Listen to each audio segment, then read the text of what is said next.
Start करते हैं. Good afternoon everybody and sorry for the inconvenience. थोड़ा प्रॉब्लम हो गया था, टेक्निकल प्रॉब्लम हो ही सकता है क्योंकि हम लोग जिस मोड में आजकल क्लास ले रहे हैं तो ये सब प्रॉब्लम्स हो सकते हैं. तो पिछले दिन मैंने आप लोगों को ऑफलाइन क्लासेस में एक दिन की बादशाहत नामक जो पाठ है उसकी शुरुआत की थी, है ना. तो आज हम क्या करेंगे, आज हम उसी पाठ को, सुप्रभात नहीं है, प्रभात चला गया है, शुभ द्विपहरी है. चलिए, तो आज उसी क्लास के सिलसिले को आगे बढ़ाते हैं और जो है हम लोग एक दिन की बादशाहत नामक पाठ को पढ़ते हैं. ठीक है स्टूडेंट्स. चलिए, तो क्या है कि हम लोग जो है पढ़ते पढ़ते उस दिन भी ऑफलाइन क्लास में भी थोड़ा टेक्निकल प्रॉब्लम आ गया था और इस कारण से क्या हो गया था, बीच में जो है कट हो गया था कनेक्शन. ओके, अच्छा मुझे एक बात बताइए, अगर मैं इस क्लास को थोड़ा लंबा खींच देती हूँ तो क्या आप लोगों को दूसरा कोई और क्लास करना है इसके बाद? फिर तो नहीं कर पाएंगे क्या? और एक और क्लास है इसके बाद आप लोगों का कि यही लास्ट क्लास है? तो फिर मैं इस क्लास को थोड़ा बड़ा कर देती हूँ. नहीं है ना? ठीक है, ठीक है, ठीक है, ठीक है, ठीक है, मैं समझ गई. चलिए, तो क्या हुआ कि जो है अम्मी तो बोल अपने स्वभाव के अनुसार 2:55 से है. अच्छा, ठीक है, ठीक है, ठीक है, ओके. चलिए, तो फिर हम लोग जो टाइम लॉस हो गया है उसको मेकअप कर देते हैं. ठीक है. तो क्या हुआ कि जो है जो माँ जो है, अच्छा ठीक है बच्चों, ठीक है, ठीक है. अच्छा, अभी पढ़ाई पे कंसंट्रेट करते हैं. ओके. आप लोग देख पा रहे, एक दिन की बादशाहत मैंने लिख के रखा है ऊपर. तो एक दिन की बादशाहत पढ़ रहे थे तो क्या हुआ था कि अम्मी अपने आदत के अनुसार कहती है कोई ज़रूरत नहीं है, क्या एक दिन के लिए बड़ा बनाएंगे इन लोगों को, ये बड़े बन के क्या करेंगे, छोटे ही इतना उधम मचाते हैं, नाक में दम करके रखते हैं, तो ये बड़े होंगे तो पता नहीं क्या कर देंगे. ठीक है. लेकिन अब्बा पता नहीं किस मूड में थे, उन्होंने उनको एक दिन के लिए बड़ा बनना, और केवल उनका बड़ा बनना नहीं, बड़ों का छोटा बनना, दोनों ही एक्सेप्ट कर लिया. और क्या हुआ कि उनको सारे अधिकार दे दिए गए. और कब के लिए? Just the very next day, उसके अगले ही दिन उनको सारे अधिकार दे दिए गए. तो उनके बड़े बनने के दिन की आज सुबह होती है. अभी सुबह होने में कई घंटे थे कि आरिफ ने अम्मी को झिंझोड़ डाला, अम्मी जल्दी उठिए, नाश्ता तैयार कीजिए. मतलब क्या, इतने दिन से डेली मम्मी आपा उन लोगों को जगा देती थी, वो बेचारे शायद कोई सपना देख रहे होते थे और उसी सपने के बीच में उनको जगा दिया जाता था. ये सब परेशानियां उनके साथ चलती जा रही थी. लेकिन आज उन्हें मौका मिला है तो आज भला ये देर तक सोने वाले नहीं हैं. क्यों सोएंगे देर तक? जल्दी से उठ गए और उठ करके इन्होंने क्या किया, उठ करके ये सीधा चले गए अम्मी के पास और बोला उठो, जल्दी से नाश्ता बनाओ. झिंझोड़ कर उठाया मम्मी को, एकदम जबरदस्ती धक्का मुक्की करके मम्मी को उठाया. मौका मिला है. अम्मी ने चाहा एक झापड़ रसीद करके करे सो रहे, मगर याद आया कि आज तो उनके सारे अधिकार छीन लिए गए हैं. अब बड़े लोग छोटे लोगों को ऐसा क्यों करते हैं? मतलब बुरा नहीं करते हैं उनके साथ, लेकिन बड़े लोग छोटे लोगों के साथ ऐसा जो भी है ऐसा वैसा कुछ नहीं. मतलब उनको अगर डांटते हैं तो वो इसलिए करते हैं क्योंकि उनके पास वो अधिकार होता है कि वो छोटों के ऊपर शासन करे. लेकिन मतलब शासन नहीं, अगर वो बड़े हैं, उनको सही गलत का पता है, तो सही गलत के बारे में जो है छोटों को वो आगाह करें, उनको बताएं. लेकिन ये जो मतलब बड़े होते हैं, अगर इनको कहा जाए किसी दिन, जरा सोच के देखिए, इमेजिन कीजिए सिचुएशन को कि इनको किसी दिन कहा गया कि भाई बड़े, आज आप लोग छोटों को डांट नहीं सकते हैं because you don't have that right, आप नहीं डांट सकते हैं बस. तो आप क्या करोगे? तब आप डांटोगे क्या? नहीं डांट पाओगे. तो अम्मी को लगा कि एक थप्पड़ लगा दें जोर से, बट फिर उनको लगा कि नहीं भाई, आज तो हमारे अधिकार नहीं हैं, तो कैसे करेंगे.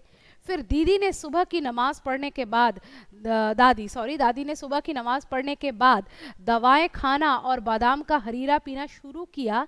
तो आरिफ ने उन्हें रोका. तौबा है दादी, कितना हरीरा पिएंगी आप, पेट फट जाएगा. और दादी ने हाथ उठाया मारने के लिए। क्या हुआ कि दादी बहुत उनको रोकती टोकती है हर बात में, तो दादी को जो है ये टोकने लगे। दादी ने नमाज अदा करने के बाद जो है क्या किया कि वो जा करके बादाम का हरीरा, मतलब बादाम के साथ दूध मिलाकर, ड्राई फ्रूट्स मिलाकर एक पेय पदार्थ, एक लिक्विड बनाया जाता है, तो उसको वो पीती थी, हेल्थ ड्रिंक कह सकते हैं। तो वो कहते हैं अरे तौबा है दादी, आप क्या ये सब पी रही हैं, इतना पियेंगी इस उम्र में तो आपका पेट फट जाएगा। दादी तो मारने ही वाली थी बट मार नहीं पाई। नाश्ता मेज पर आया तो आरिफ ने खानसामा से कहा, अंडे और मक्खन वगैरह हमारे सामने रख दो, दलिया दूध बिस्कुट इन सबको दे दो। डेली क्या होता है, डेली इन लोगों को जो है दलिया दूध बिस्किट सादे खाने मिलते हैं, लेकिन क्योंकि बच्चों के पेट अभी उतने मजबूत नहीं हुए होते हैं तो उनको अभी मतलब हाई प्रोटीन डाइट्स नहीं दिए जाते हैं। तो आज जो है खानसामा यानी जो बावर्ची है, जो वेटर है उनके घर का, वो जब जैसे ही खाना देने आया बोला कि अरे दूध बिस्कुट दलिया इनको दो और अंडे मक्खन ये सब हमारे सामने रखो, ये हम खाएंगे, हम बड़े हैं। आपा ने कहर भरी नजरों से उन्हें घूरा। आपा ने गुस्से से ऐसे देखा, क्या भाई, हाँ ये क्या हो रहा है, मगर बेबस थी क्योंकि रोज की तरह आज वह तरमाल अपने लिए नहीं रख सकती थी।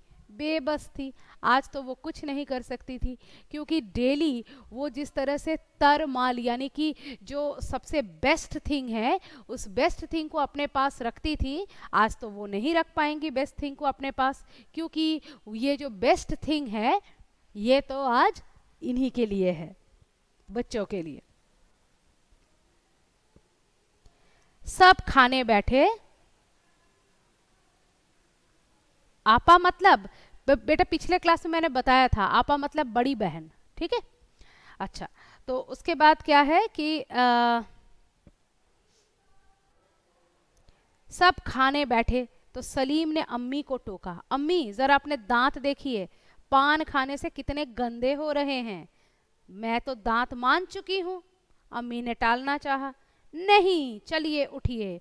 अम्मी निवाला तोड़ चुकी थी मगर सलीम ने जबरदस्ती कंधा पकड़कर उन्हें उठा दिया। क्या हुआ, अम्मी बेचारी खाने बैठी है, जस्ट एक निवाला एक टुकड़ा खाने का तोड़ा, मुंह पर डालने जा रही है, अम्मी दांत मांज के आइए, आपके दांत जो है पान खाने से गंदे हो गए हैं। अम्मी बेचारी फंस गई है, खाना खाने जा रही है, बोल रही है नहीं मैंने दांत मांज लिए। बोला नहीं आप जाइए, अभी उठिए, बड़े का अधिकार है, ना नहीं कर सकते हैं। एकदम झिंझोड़ के उठाया, जाइए, कंधा पकड़ के भगा दिया, जाइए दोबारा से ब्रश करके आइए।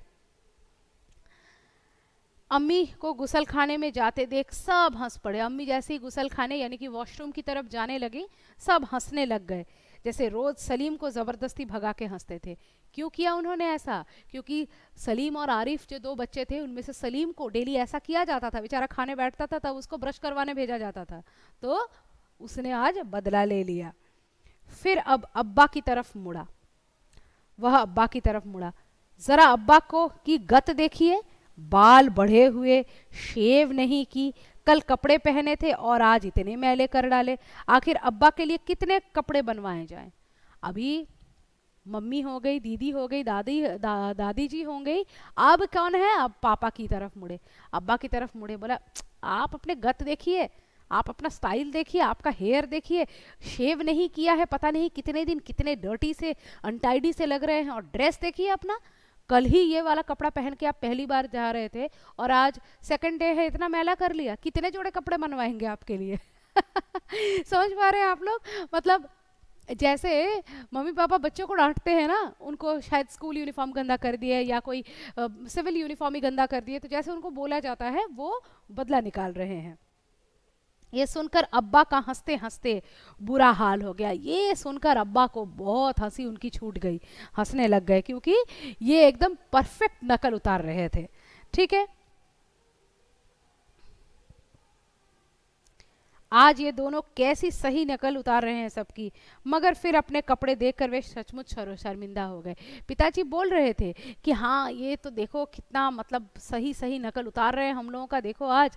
लेकिन क्या होता है कि लेकिन अपनी इतनी अच्छी एक्टिंग देख करके मतलब हंस तो रहे थे, लेकिन फिर पिताजी ने जब अपने ड्रेस की ओर देखा, अरे बाप रे ये तो सही में गंदा हो गया, तो वो शर्मिंदा हो गए। उनको मतलब बहुत ही एम्बैरसिंग फील हुआ कि नहीं भाई मुझे तो मतलब अपने कपड़ों पर ध्यान देना चाहिए। थोड़ी देर बाद जब अब्बा अपने दोस्तों के बीच बैठे अपनी नई गजल लहक लहक कर सुना रहे थे, तो आरिफ फिर चिल्लाने लगा, बस कीजिए अब्बा, फौरन ऑफिस जाइए, 10 बज गए हैं। इसके बाद नाश्ता वगैरह हो गया। ये अब्बा जो हैं ये मतलब बैठे हैं अपने दोस्तों के साथ, जो है अपनी नई गज़ल को जो है लहक लहक कर पेश कर रहे हैं। तो ऐसे में क्या हुआ कि अब्बा पापा पिताजी, ठीक है, तो जैसे ही वो नई गज़ल को अपना गा रहे हैं, तो क्या हुआ कि बहुत लहक लहक के, सभी हैं बेटा, सभी हैं, तो बहुत लहक लहक के गजल गा रहे हैं खुशी से। बस आ गए, बोला बस कीजिए अब्बा, बहुत गाना गा लिए, क्या गाना गा रहे हो इतना, जाओ ऑफिस जाओ, 10 बज गए हैं। क्या होता है, ऐसे ही अब्बा शायद उन लोगों को स्कूल भेजा करते हैं। चुप चुप चुप, अब्बा डांटते हुए रुक गए, मतलब चुप कराने वाले ही थे एकदम, लेकिन रुक गए कि नहीं भाई आज तो मैंने ही इनको अधिकार दिया है। बेबसी से गजल की अधूरी पंक्ति दांतों में दबाए पांव पटकते आरिफ के साथ हो लिए। गजल की अधूरी पंक्ति, वो जो संगीत गा रहे थे उस गाने की का जो हाफ लाइन है वो अपने दांतों में दबाए, मतलब वो हाफ लाइन कंप्लीट नहीं कर पाए, उस इनकम्प्लीट लाइन को मुंह में लिए ही वे वहां से चल दिए। क्या करते बेचारे। रजिया जरा मुझे 5 रुपए तो देना, अब्बा दफ्तर जाने को तैयार होकर बोले। पिताजी जो है माँ से 5 रुपए मांग रहे हैं, बोल रहे हैं मैं ऑफिस जा रहा हूँ, तैयार होकर मांग रहे थे। 5 रुपए का क्या होगा, कार में पेट्रोल तो है। आरिफ ने तुरक कर अब्बा की नकल उतारी, जैसे अब्बा कहते हैं इकन्नी का क्या करोगे, जेब खर्च तो ले चुके। तो आरिफ ने बोला 5 रुपए, 5 रुपए का क्या करने वाले हो, तुनक कर बोले एकदम ऐब के साथ, एकदम गुस्से के साथ बोले, क्या करोगे इसका लेकर आप, क्यों चाहिए आपको, आप तो कार में तो पेट्रोल है। क्यों बोला ऐसे, क्योंकि जब वो इकन्नी मांगता है कभी कभी, तो उसके पिताजी उसको ऐसे ही कहते हैं कि तुम तो जेब खर्च ले चुके, अब इकन्नी का क्या करोगे। थोड़ी देर बाद खान सामा आया, बेगम साहब आज क्या पकेगा। कुछ देर बाद खान सामा यानी बावर्ची आता है और बोलता है मेम साहब, एकांकी नहीं इकन्नी, इकन्नी मतलब एक आना, इक अन्नी मतलब एक आना, ठीक है। वो आजकल के ज़माने का यूनिट नहीं है, पहले होता था 1 आना 2 आना ऐसे होता था, आना एक यूनिट है, तो वो एक आना है, ठीक है। जैसे आप लोग अठन्नी सुने होंगे, अठन्नी 8 आना यानी 50 पैसे, ठीक है। और हम लोग जो 1 रुपए का कॉइन देखते हैं वो होता है 16 आने, ठीक है। तो इकन्नी मतलब क्या है आप लोग कैलकुलेट करके निकाल सकते हैं, मैथ्स तो अच्छा ही करते हैं आप लोग। चलिए आगे पढ़ते हैं। क्या हुआ कि अब खान सामा यानी बावर्ची आता है, वेटर आता है जो उन लोगों का कुक वगैरह है, वो आते हैं और कहते हैं बेगम साहब आज क्या पकेगा। अम्मी को कहते हैं मैडम आज क्या बनाएं, डेली ऐसे ही पूछते हैं, मतलब लंच बनाते वक्त मैडम से पूछते हैं कि आज घर में खाने के लिए क्या बनेगा। तुरक्कर मीन्स ऐब दिखाकर बोला ना, एकदम बन ठन के एकदम मतलब क्या बोले विथ एटीट्यूड, ठीक है, एटीट्यूड के साथ बोला। तो बोला कि क्या बनाएंगे, पूछा आलू गोश्त कबाब मिर्चों का सालन। अम्मी अपनी आदत के अनुसार कहना शुरू किया। अम्मी तो डेली बोलती है खान सामे को क्या पकाना है, तो आज भी वो अपने आदत के अनुसार बोलने लग गई कि हाँ भाई आलू बनाइए, गोश्त बनाइए, और कबाब, मिर्चों का सालन। अम्मी बोलने लगी नहीं, आज ये चीजें नहीं पकेंगी। तभी सलीम पढ़ रहा था, किताब रखकर अम्मी की नकल उतारी। हो सकता है कि कभी अम्मी जब खानसामा जब आता है और सलीम शायद ऑर्डर देना चाहता है कि आज ये बनाए, लेकिन अम्मी उसको चुप करा देती है। तो आज उसने भी ऐसा किया, बोला नहीं आज ये सब खाने में नहीं बनेगा, आज गुलाब जामुन, गाजर का हलवा और मीठे चावल पकाओ। उनकी पसंदीदा चीज बनाने के लिए बोल दी। लेकिन मिठाइयों से रोटी कैसे खाई जाएगी? अब माँ पूछती है इतने सारे अगर मीठे आइटम बनेंगे, कोई नमकीन चीज नहीं रहेगा, तो फिर रोटी कैसे खाएंगे भला? गोश्त, गोश्त मीन्स मीट, ठीक है। तो अब बात सही है, अम्मी सही कह रही है, सारे अगर स्वीट डिश बनाएंगे तो आप उससे कैसे मतलब रोटी कैसे खाएंगे? तो फिर अम्मी ने कहा कि मतलब ऐसे रोटी कैसे खाएंगे?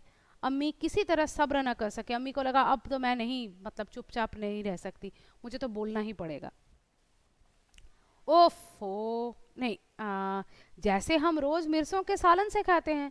बोला जैसे हम रोज मिर्चों के सालन से खाते हैं, रोज आप मिर्चों का एक अचार टाइप का बना देती हैं और उस मिर्चों के अचार जैसे आइटम से हमको डेली खाना पड़ता है। तो डेली अगर हम उन मिर्चों के सालन से खा सकते हैं, बोल रहे हैं ना बेटा अचार टाइप का थिंग, तो डेली अगर हम उस मिर्चों के सालन से खा सकते हैं तो आप लोग मीठे से नहीं खा सकते हैं। तब अम्मी को अंदाज़ा हुआ कि हाँ डेली इन बच्चों को वही तीखा तीखा खाना अच्छा नहीं भी तो लग सकता है ना। अगर आप सारे मिर्चों को एक साथ छौंक देंगे, उसमें प्याज वगैरह डाल के, टमाटर डाल के एक मिर्चों की चटनी की तरह बना देंगे, तो डेली के आपको वो चीज़ अच्छा लगेगा। लेकिन अम्मी डेली वही रखती थी रोटी के साथ, तो इसीलिए उन्होंने व्यंग्य करके अम्मी को ये समझाना चाहा। तो दोनों ने एक साथ कहा, दोनों बच्चे एक साथ बोले, दोनों के दिमाग में यही चल रहा था कि हम लोग मिर्चों के सालन से खिलवाते हो ना डेली, तो आज दिखा देते हैं। दूसरी तरफ दादी किसी से तू तू मैं किए जा रही थी। दूसरी तरफ दादी किसी के साथ तू तू मैं यानी किसी के साथ झगड़ा, कुछ बातचीत, मतलब हॉट डिस्कशंस टाइप हो रहा था, गुस्से में थी दादी। ओफो, दादी तो शोर के मारे दिमाग पिघलाए दे रही हैं। दादी कहती थी ना दिमाग फट जा रहा है, तो बोला अरे दादी कितना शोर कर रही हो, दिमाग पिघला रही हो हमारा। आरिफ ने दादी की तरह दोनों हाथ सिर पर थाम कर कहा, जैसे दादी दोनों हाथ अपने सिर पे पकड़ के ऐसे बोलती अरे ये क्या कर रहे हो, तो वैसे ही उसने भी कहा आरिफ ने। इतना सुनते ही दादी ने चीखना चिल्लाना शुरू कर दिया कि आज ये लड़के मेरे पीछे पंजे झाड़ के पड़ गए हैं। बोला अरे आज ये लड़के तो मेरे पीछे ही पड़ गए हैं, एकदम पंजे झाड़ के, मतलब वो ये एक टाइप का चिकना, चीखना, चीखना, चीखना मतलब चिल्लाना, शाउट, ठीक है। तो फिर पंजे झाड़कर एक मुहावरा है, पंजे झाड़कर पीछे लगना, मतलब पंजे क्या होते हैं, पग्स जो होते हैं एनिमल्स के, उसको झाड़कर मतलब एकदम सब कुछ भुलाकर आज केवल मेरे ही पीछे पड़ना, मतलब किसी के मतलब किसी को तंग करना, ठीक है, ये इसका मतलब होता है, ठीक है। तो फिर इमोजी नहीं सेंड करना है, ठीक है, किसी भी प्रकार की इमोजी कोई सेंड नहीं करेगा। तो उसके बाद क्या है कि दोनों ने एक साथ कहा और फिर उसके बाद दादी को ऐसा कहा, तो फिर दादी को लगा कि ये बच्चे तो आज मुझे को ज़्यादा टारगेट कर रहे हैं, मगर अब्बा के समझाने पर खून का घूंट पी कर रह गए। लेकिन अब्बा ने जब कहा नहीं भाई आज का ही तो दिन है, खून का घूंट पीना ये भी एक मुहावरा है, मतलब गुस्से को अपने अंदर दबा लेना, ठीक है, दबा कर रह गई। तो उसके बाद क्या हुआ, कॉलेज का वक्त हो गया, तो भाईजान अपनी सफ़ेद कमीज़ को आरिफ सलीम से बचाते हुए दलान में आए। अम्मी शाम को मैं देर से आऊँगा, दोस्तों के साथ फिल्म देखने जाना है। कॉलेज का वक्त हो गया, बड़े भाईजान जो इन लोगों को मेंढक की तरह टर्राने वाले कहते थे, वे अपने सफ़ेद कमीज़ को पहनकर आते हैं और इनसे आरिफ और सलीम से बचते बचाते आ रहे हैं, क्योंकि सुबह से जो था वो था, अब तो इन लोगों को दोपहर होते होते थोड़ा अंदाज़ा हो गया है कि ये बच्चे तो छोड़ने वाले नहीं हैं, अपने अधिकार को एकदम सीरियसली ले रहे हैं और ये अपने अधिकार को लेकर ही रहेंगे। तो क्या होता है कि वो जो है एकदम मतलब अपने कमीज को बचाते हुए दलान में मतलब वरांडे में आता है और आ करके अम्मी से कहता है, अम्मी आज ना मुझे घर आने में देर होगी क्योंकि कॉलेज के बाद मैं अपने फ्रेंड्स के साथ मूवी देखने जाऊंगा।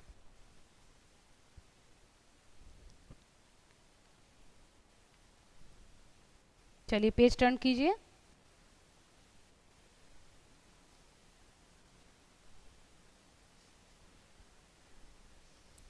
खबरदार, आरिफ ने आंखें निकालकर उन्हें धमकाया, कोई जरूरत नहीं फिल्म देखने की, इम्तिहान करीब है और हर वक्त सैर सपाटों में गुम रहते हैं। तो आरिफ ने कहा, खबरदार, कोई आप कहीं भी जाने की जरूरत नहीं है। आंखें निकाल कर, ये भी एक मुहावरा है, मतलब गुस्सा दिखाकर कहा। बोले इम्तिहान इतने करीब आ गए हैं, एग्जाम्स इतने पास आ गए हैं और I have already told, okay तो बोला कि इम्तिहान इतने करीब आ गए हैं और तुम फिल्म देखने जाओगे, कुछ सैर सपाटा करने की ज़रूरत नहीं है, मतलब कुछ इधर उधर घूमने घामने की ज़रूरत नहीं है। पहले तो भाईजान एक करारा हाथ मारने लपके, फिर कुछ सोचकर मुस्कुरा पड़े। पहले तो भैया एकदम जोर से थप्पड़ लगाने वाले थे, लेकिन फिर कुछ सोचा, नहीं भाई चलो आज का ही दिन है, तो मुस्कुरा दिए। लेकिन हुजूर आली दोस्तों के साथ खासकर फिल्म देखने की बात पक्की कर चुके हैं, इसलिए इजाज़त देने की मेहरबानी की जाए। अब क्या कर रहे हैं, अपना टोन बदल के इनसे रिक्वेस्ट कर रहे हैं, हुजूर आली, अरे आप लोग तो बड़े ज्ञानी हैं, आप तो हमारे लॉर्ड हैं, माय लॉर्ड, प्लीज़ मुझे थोड़ा इजाज़त दीजिए, थोड़ा परमिशन दीजिए। दोस्तों के साथ पहले से हम लोग प्लान बना चुके हैं, नहीं जाऊंगा तो कैसे होगा। हाथ जोड़कर कहा, बना करे बस, मैंने एक बार कह दिया। बोला हाँ हाँ बना सकते हैं, आप प्लान बना सकते हैं, प्लान तुमने बनाया, तोड़ना मेरा काम है, मैंने कह दिया तो कह दिया। तो उसने लापरवाही से कहा और सोफे पर दराज होकर अखबार देखने लगा। और सोफे पर ऐसे आराम से बैठ के जो है वो अखबार देखने लगा, जैसे बड़े करते हैं ना वैसे। उसी वक्त आपा भी अपने कमरे से निकली, एक निहायत भारी साड़ी में लचकती लटकती बड़े ठाट से कॉलेज जा रही थी। अब आपा भी कॉलेज जा रही हैं, बड़ी दीदी एकदम भारी सी साड़ी पहन के एकदम लचकते लचकते कॉलेज जा रही है, बहुत मटकते हुए जा रही है। आप, सलीम ने बड़े गौर से आपा का मुआयना किया। आप, सलीम ने गौर से ऊपर से नीचे तक दीदी को देखा। मुआयना क्या मतलब, उसका निरीक्षण किया, उसको परखा, देखा। इतनी भारी साड़ी क्यों पहनी है, शाम तक गारद हो जाएगी। बोले अरे इतनी भारी साड़ी क्यों पहनी है, शाम तक ये साड़ी खराब हो जाएगी, इसमें क्रीज आ जाएंगे, गारद यानी क्रीज आ जाएंगे।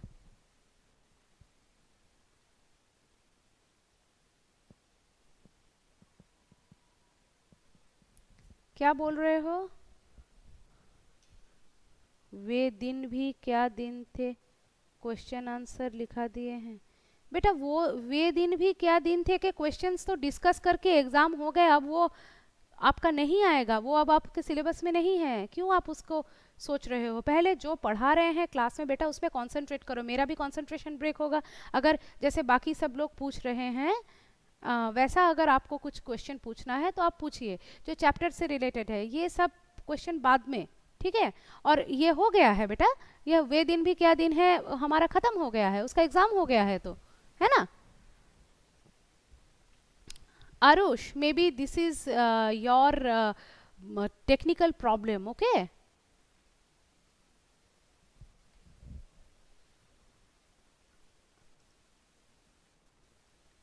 Everything is all right about the school cameras and everything.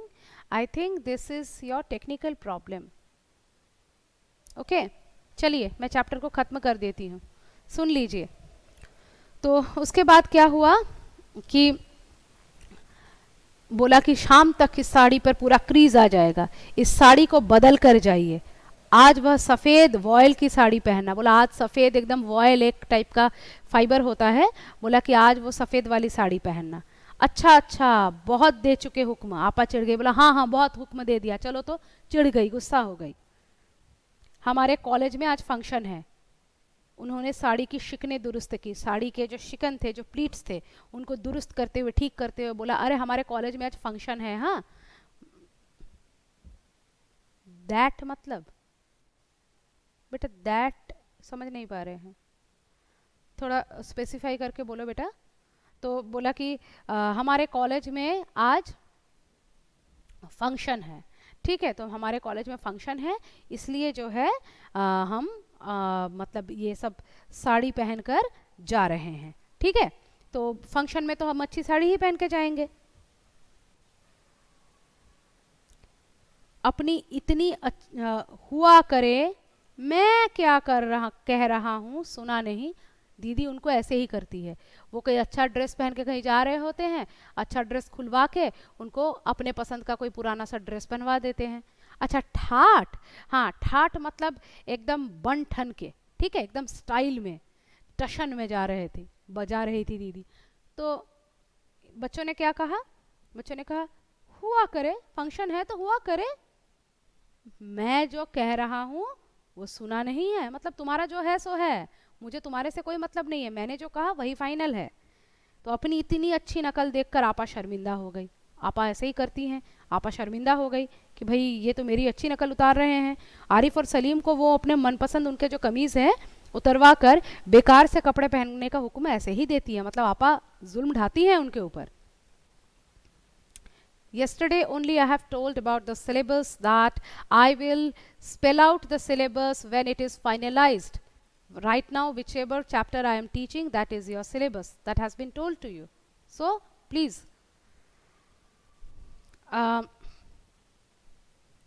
दूसरी सुबह हुई। अब ये दिन तो इसी तरह से बहुत इवेंटफुल डे था, बीत गया। दूसरे दिन की सुबह हुई, सलीम की आंख खुली तो आपा नाश्ते की मेज़ सजाए उन दोनों के उठने का इंतज़ार कर रही थी। सलीम की जैसे ही आंख खुली, उनको किसी ने जगाया नहीं, तो देखा कि आपा जो है, बड़ी दीदी जो है, उन्होंने नाश्ते की मेज़ सजा दी है और उन दोनों का इंतज़ार कर रही है नाश्ते पर। अम्मी खानसामे को हुक्म दे रही थी कि हर खाने के साथ एक मीठा चीज़ ज़रूर पकाएं, और अम्मी भी खानसामे को बोल रही थी जो भी खाने की चीज़ बनाएंगे एक मीठा ज़रूर बनाइए, बच्चों को अच्छा लगेगा लास्ट में मीठा खाने से। अंदर आरिफ के गाने के साथ भाईजान मेज़ पर तबला बजा रहे थे। अंदर आरिफ गाना गा रहा है और भाईजान जो है मेज़ पर तबला बजा रहे हैं, जो अब तक उन्हें टर्राना बोल के भगा देते थे। और अब्बा सलीम से कह रहे थे स्कूल जाते वक्त चवन्नी जेब में डाल देना, इकन्नी नहीं मिलती थी बेचारे को, अम्मा कह रहे थे और अब्बा कहते हैं बेटा जब स्कूल जाना तो एक चवन्नी, एक 4 आना यानी कि एक 25 पैसे का कॉइन अपने पॉकेट में डाल देना। क्या हर्ज है, क्या फ़र्क पड़ता है। तो इससे क्या हुआ कि बड़ों को अपनी गलती का एहसास हुआ कि वो कुछ ज़्यादा ही सख्ती कर रहे थे और जो है छोटों को उनके अधिकार मिल गए। तो ये एक पार्ट हमारा यहीं समाप्त होता है। मैं आप लोगों को इससे रिलेटेड शॉर्ट क्वेश्चंस ही करवाऊंगी, लॉन्ग क्वेश्चंस नहीं करवाऊंगी, क्योंकि अभी तक हमारा जो एग्ज़ाम का फॉर्मेट है वो शॉर्ट ही है। अगर लॉन्ग करने की ज़रूरत पड़े तो मैं करवा दूंगी, ठीक है, अगले क्लास में। फ़िलहाल आप लोग मुझे अपना अटेंडेंस दे दीजिए।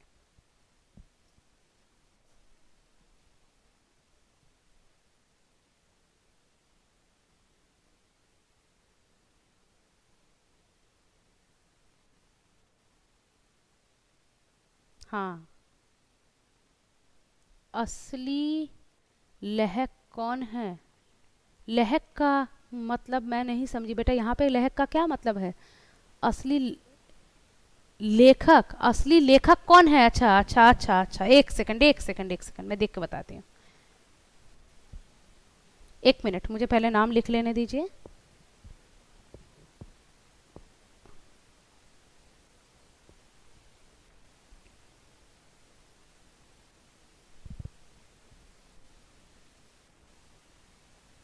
आदित्य, आरुष,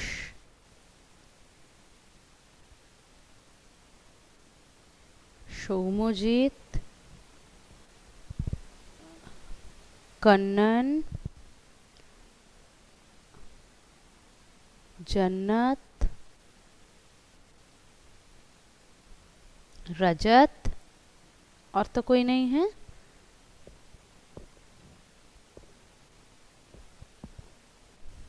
आयुषी, हाँ ठीक।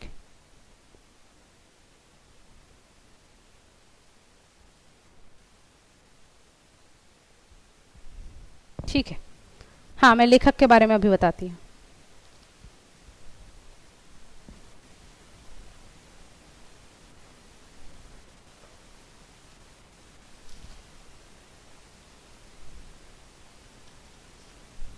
जिलानी बानो इस कहानी के असली लेखक हैं। ठीक है, जिलानी बानो इस कहानी के असली लेखक हैं और उर्दू से इसको हिंदी में, जिन्होंने उर्दू में ये कहानी लिखी थी और उर्दू से इसको हिंदी में अनुवाद किया है लक्ष्मी चंद्रगुप्त ने। तो अभी आपने जो कहानी पढ़ी है ये अनुवाद की हुई कहानी है और ये लक्ष्मी चंद्रगुप्त जी ने लिखी है। ठीक है, so bye students, yes Shomojit, I have done your present. Okay, चलिए फिर मिलते हैं अगले कक्षा में, बाय बाय।